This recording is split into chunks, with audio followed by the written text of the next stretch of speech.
Found my everlasting portion, more than friends of life to me.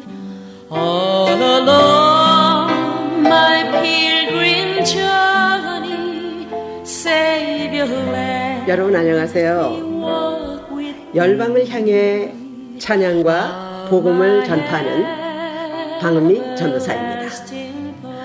여러분, 하나님께서 주신 한 해를 복되게 건강하게 행복한 신앙생활이 되시기를 축복합니다.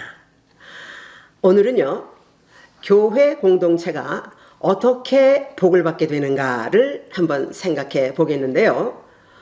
복의 근원이신 하나님께서는 모든 교회들에게 교회를 통해서 복 주시기를 원하십니다.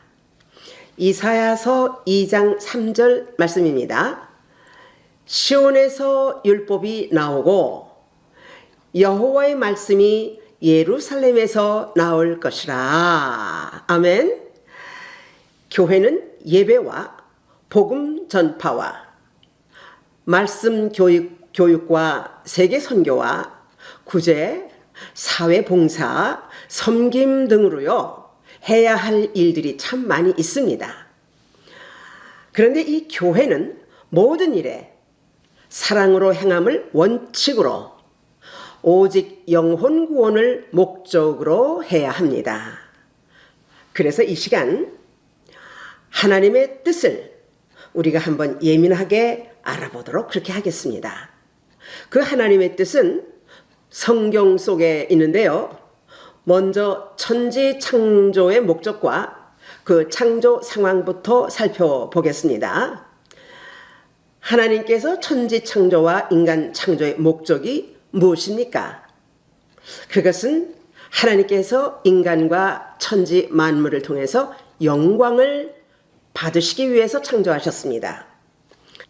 창세기 1장 31절 말씀입니다. 하나님이 지으신 그 모든 것을 보시니 보시기에 심히 좋았더라. 영광을 받으시는 장면입니다. 그리고 하나님은 만물과 인간을 사랑하시고 찬양을 받으시기 위해서 창조하셨습니다. 이사야서 43장 21절 말씀입니다.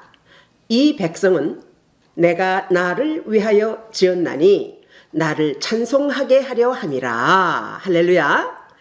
찬양을 통해서 하나님께 영광이 되기 때문에 하나님을 찬양하는 인간을 하나님은 사랑하셨습니다. 이사야서 43장 4절 말씀입니다. 내가 너를 보배롭고 존귀하게 여기고 너를 사랑하였음이라. 아멘. 그런데 그 후에 인간에게 죄가 들어왔고 하나님과 단절됨으로 말미암아 모든 영혼이 죽었습니다. 그러므로 영혼을 구원하는 것이 하나님의 최대의 목적이며 이 세상 끝날까지 하나님의 구원이 최대의 하나님의 뜻이 되었던 것입니다. 그러면 창조 사역이 어떻게 이루어졌는지요? 창세기 1장 1절입니다. 태초에 하나님이 천지를 창조하시니라. 창조의 주도자, 세상의 주권자가 되신 분은 바로 아버지 하나님이십니다.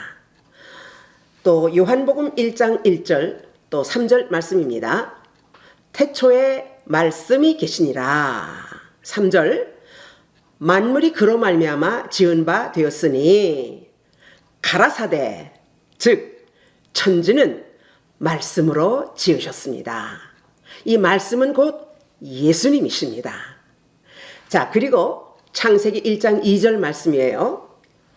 땅이 혼돈하고 공허하며 흑암이 깊음 위에 있고 하나님의 신은 수면에 운행하시니라. 천지를 창조하실 때 상태입니다. 하나님의 신, 즉 혼돈과 공허 속에 있었던 땅을 성령께서 질서 있게 정돈하시며 일하셨던 말씀입니다. 또 창세기 1장 26절에 이렇게 말씀합니다. 우리의 형상을 따라 우리의 모양대로 우리가 사람을 만들고, 우리가 누구입니까? 성삼위 하나님이십니다. 아버지 하나님을 중심으로 한 마음 한 뜻으로 질서 있게 창조하셨던 것을 성경이 증거하고 있습니다. 아멘. 이렇게 성삼위 하나님께서 창조 사역의 하나가 되신 것처럼 우리도 모든 일에 하나가 되어서 그렇게 일하는 것을 하나님이 기뻐하시는 하나님의 뜻임을 우리가 알아야 합니다. 자, 그러면 이 하나님의 뜻을 교회적인 측면에서 우리 교회 공동체에 한번 적용해 보도록 하겠습니다. 첫째로, 교회에서의 핵심 사역은 하나님 사랑, 이웃 사랑, 영혼 구원이며 이것이 바로 하나님의 뜻입니다. 그런데 문제는요, 교회에서는 사랑을 노래하고 사랑을 말합니다. 그런데 어찌하여 소외되고 외면당하는 자가 있는가입니다. 도대체 사랑은 어디로 도망갔습니까?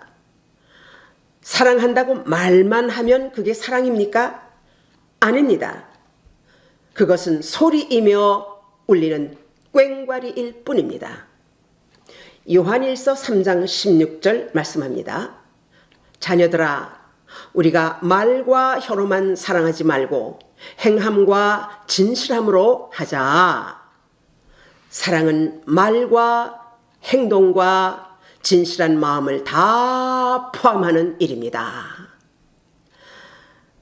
혹시 교회에서 소외당하여 교회를 떠난 지체가 있다면 그는 하나님이 지극히 사랑하시는 보배롭고 존귀한 하나님의 자녀임을 우리가 알아야 합니다. 또 가난하고 학벌이 없는 지체를 무시하거나 괄시했던 일들이 있습니까? 잠언서 1장 7절에서 말씀합니다. 여호와를 경외하는 것이 지식의 근본이거늘 미련한 자는 지혜와 훈계를 멸시하느니라. 학벌이 있다고 교만해서 학벌을 비교하거나 약한 사람을 괄시하는 사람이 있다면요, 그 교회는 하나님의 뜻을 거역하는 하나님의 공동체가 아닙니다. 교회는 누구라도 겸비한 자세로 모든 지체를 사랑하며 삼위께서 성삼위께서 하나가 되신 것처럼 하나가 되어야 한다는 이 하나님의 뜻을 실행하는 교회가 되어야 합니다. 아멘. 둘째, 빈부고하를 막론하고 사랑과 구원을 이루기 위해서 조용히 순종해야 합니다. 순종은요, 주의 뜻을 성취시키는 능력의 통로가 되는 것입니다. 기억하십시오. 교회들이 하나님의 뜻대로 모두 순종하기만 하면 모든 행사가 순조롭게 진행될 것입니다. 왜냐하면 하나님의 뜻을 위하여 함께 기도하고 순종하여 진행하기 때문에 성령님의 인도하시는 그 일의 결과를 우리가 함께 볼 수 있고요. 모두 하나님께 영광이 될 것이며 우리에게는 큰 기쁨이 될 줄로 믿습니다. 아멘. 이렇게 한 두 가지 공동체적으로 하나님의 뜻을 알아보았는데요. 그 밖에도 여러 가지가 있겠죠. 이번에는요, 개인적으로 하나님의 뜻을 위하여 어떻게 해야 하는지를 한번 또 알아보도록 하겠습니다. 첫째, 모두 교회 일을 성취하기 위해서 각기 자기의 믿음대로 하나님께 도우심을 간구해야 합니다. 빌립보서 1장 6절의 말씀입니다. 너희 안에서 착한 일을 시작하시니가 그리스도 예수의 날까지 이루실 줄을 우리가 확신하노라. 아멘.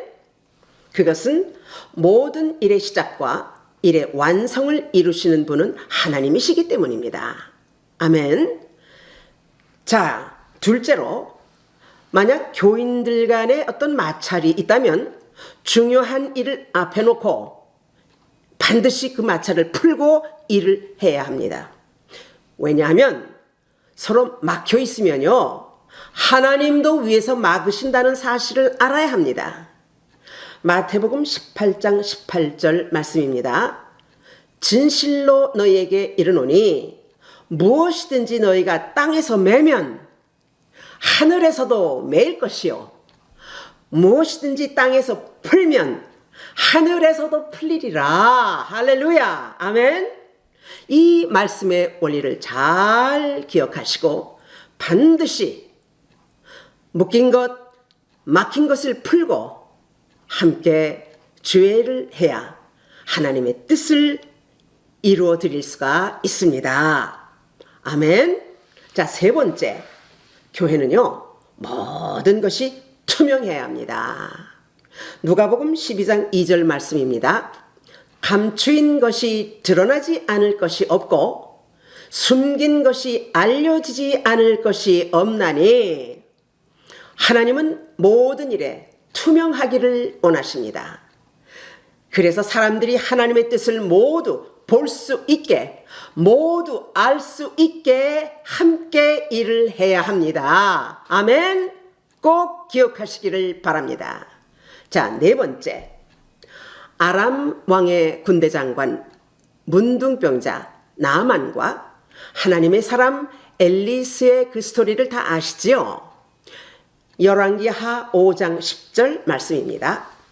엘리사가 사자를 그에게 보내 이르되 너는 가서 요단강에 몸을 7번 씻으라. 내 살이 회복되어 깨끗하리라 하는지라. 문둥병자 나아만이 엘리사를 만나러 왔는데요, 엘리사가 자기를 친히 영접해서 병을 샥 고쳐줄 줄 알았어요. 그런데 대문에서 명령만을 했으니 자기 신분과 위치만 생각했던 나아만이 얼마나 기대가 무너지고 자존심이 상했겠습니까? 그래서 화가 난 나아만이 돌아가고 있었는데, 돌아가던 중에 종들이 나아만에게 엘리사의 말대로 순종하라고, 그래서 요단강에 가서 몸을 7번 씻으라고 그렇게 권면을 했어요. 그래서 결국은 자존심을 꺾고 엘리사의 말대로 행했더니 어떻게 됐습니까? 깨끗하게 병고침을 받았습니다. 나아만은 새 인생을 선물로 받았던 것입니다. 그러니까 주의 일은요, 내 신분, 내 위치, 내 자존심을 생각하면 안 됩니다. 그리고 주변의 여론을 무시하지 마십시오. 그 속에 하나님의 뜻이 있고 그 권면을 통해서 하나님의 뜻을 이루신다는 거, 이것을 꼭 기억하시기를 바랍니다. 아멘. 여러분, 개인적으로 이렇게 하나님의 뜻을 이룰 수 있는 방법 4가지를 알아보았는데요. 그러면 현재 당신의 교회는 어떤 상태입니까? 교회를 잘 섬긴다는 사람 중에요, 인격과 신앙에 이중적인 사람들이 꽤 있습니다. 특히 학벌 문제를 가지고 직간접적으로 약한 이웃을 무시하고 그러한 약점을 노출시키고 상처받게 하여 교회를 떠나게 만드는 사람들이 있답니다. 교회는요, 여러 가지 형편상 학벌의 차이가 있을 수 있습니다. 이런 점을 우리는 잘 생각해야 합니다. 그리고 그 약한 지체들을 오히려 보호하고 더 도와주고 용기를 북돋아주고 신앙생활에 문제가 생기지 않도록 배려해야 됩니다. 하나님은요, 인간들의 학벌, 사람들의 학벌을 보시지 않습니다. 그 사람의 하나님을 향한 내면의 신앙을 보신다는 거, 이거를 여러분들 잊지 마십시오. 꼭 기억하시기를 바랍니다. 교회에서 사랑, 화해, 회복, 이런 말만 늘어놓고 이런 것만 노래합니다. 그러지 마십시오. 교회에서 학벌 차별, 이런 악행을 금지시키고 버려야 됩니다. 이제부터는 하나님 중심, 말씀 중심적인 교회로서 하나님의 뜻을 이루어드리는 교회, 작은 자일지라도 왕따시키지 말고 모두 사랑 가운데 하나가 되어서 사랑을 나누는 교회로 하나님의 복을 받는 그런 교회가 되어야 할 줄로 믿습니다. 아멘. 여러분, 이제부터는요, 진정 하나님의 뜻이 무엇인지 우리 함께 고민해 봅시다. 예민하게 살피면서 진정한 사랑을 함께 나누십시오. 그리고 그런 교회, 그런 교인들이 다 되어서 진실로 하나님의 복을 받는 여러분들이 다 되시기를 축복합니다. 할렐루야! To be continued. 이 영상은 Living Water Mission of New Light에서 제공합니다. 구독과 좋아요를 부탁합니다. 우리 모두 하나님께 큰 영광이 될 줄로 믿습니다. 대단히 감사합니다. 안녕히 계십시오.